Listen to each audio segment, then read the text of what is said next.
اس لیے ہم یہ سمجھتے ہیں کہ آزاد کشمیر کا معاملہ بڑا نازک ہے، حساس ہے، اور اس معاملے کو بہتر طریقے سے حل کیا جا سکتا ہے، لوگوں کے مسئلوں کو حل ہونا چاہیے۔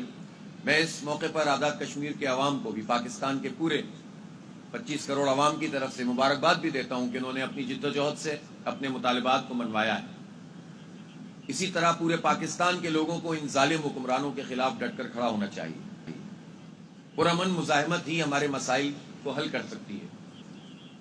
المیہ یہ ہوتا ہے کہ عوام اپنی سطح پر اگر نکلتے ہیں تو لیڈرشپ ان کو دھوکہ دیتی ہے، اور اس کے نتیجے میں لوگوں میں مزید مایوسی پیدا ہوتی ہے۔ یہی وہ ساری صورتحال ہے جس پر جماعت اسلامی نے یہ فیصلہ کیا ہے کہ ہم پاکستان کے عوام کو تنہا نہیں چھوڑیں گے، اور انشاءاللہ ان کے جتنے جنوین ایشوز ہیں اس کے اوپر جماعت اسلامی ایک مؤثر آواز بنے گی، اور اس طرح سے ہم عوام کو منظم کریں گے کہ بالآخر یہ جو حکمران ٹولہ ہے، ایک ظالم طبقہ ہے جو ہمارے سروں پر مسلط ہے، ان سے اپنا حق انشاءاللہ تعالی ہم لیں گے۔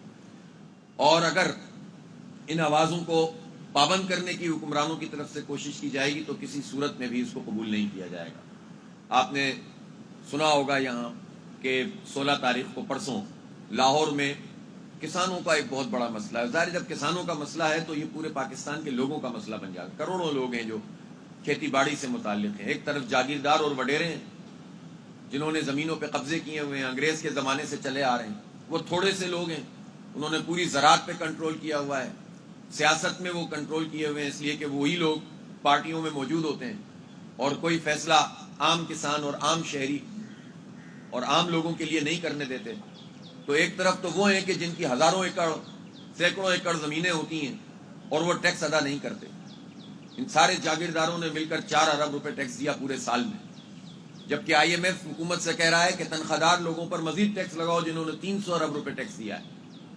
لیکن دوسری طرف چھوٹا کسان ہوتا ہے، 2 ایکڑ، 5 ایکڑ، 10 ایکڑ، اس طرح کی زمینیں ان کے پاس ہوتی ہیں کاشتکاروں کے پاس، اور ان کا سارا انحصار اس پر ہوتا ہے کہ جب وہ فصل لگائیں تو ان کو یوریا صحیح قیمت میں ملے، ان کو اور ادویات صحیح قیمت میں ملے۔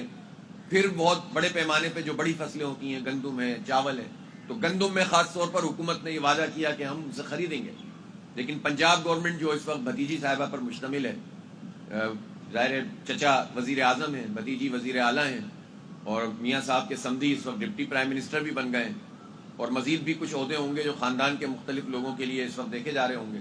تو فیملی انٹرپرائزز یہ لوگ ہیں، اور یہ فارم 47 کی بنیاد پر آ کر مسلط ہوئے ہیں، اور یہ کھلم کھلا انحراف کر رہے ہیں اپنے وعدوں سے، اور جو حکومت نے اعلان کیا اس سے وہ پیچھے ہٹ گئے، اور انہوں نے کہا ہے کہ اب ہم گندم نہیں خریدیں گے۔ ظاہر ہے اس پر غم و غصہ ہے۔ جماعت اسلامی نے یہ فیصلہ کیا ہے کہ انشاءاللہ 16 تاریخ کو ایک بہت بڑا مارچ ہوگا، احتجاجی مارچ، اور حکومت کو اپنا فیصلہ ہم جو ہے وہ صحیح فیصلہ کرنے پر مجبور کریں گے انشاءاللہ۔ اور یہ اس میں ہماری کوئی غرض نہیں ہے، عام لوگوں کے مسائل حل ہونے چاہیے۔ اسی طرح آپ نے دیکھا جب کراچی میں یہ حق دو کراچی کو تحریک، جس میں کراچی کے بنیادی مسائل پر جماعت اسلامی لوگوں کی آواز بنی، الحمدللہ لوگوں نے جماعت اسلامی پر اعتماد کیا ہے۔ بلدیاتی انتخاب میں جماعت اسلامی کراچی کی سب سے بڑی جماعت بن کر سامنے آئی۔ پھر جو عام انتخابات ہوئے اس میں بھرپور طریقے سے، اس سے بھی زیادہ ووٹ دیے جماعت اسلامی۔ امیر جماعت اسلامی حافظ نعیم الرحمان کراچی میں نیوز کانفرنس کر رہے ہیں۔ ان کا کہنا ہے کہ پرامن احتجاج کے ساتھ ہیں، شرپسندوں نے فائدہ اٹھا کر کچھ کیا ہے تو اس کے ساتھ نہیں ہے۔ انہوں نے یہ بھی کہا کہ مقبوضہ کشمیر میں جماعت اسلامی کی قیادت جیلوں میں ہے، بھارت جو کچھ کر رہا ہے اس پر ہماری حکومت خاموش ہے۔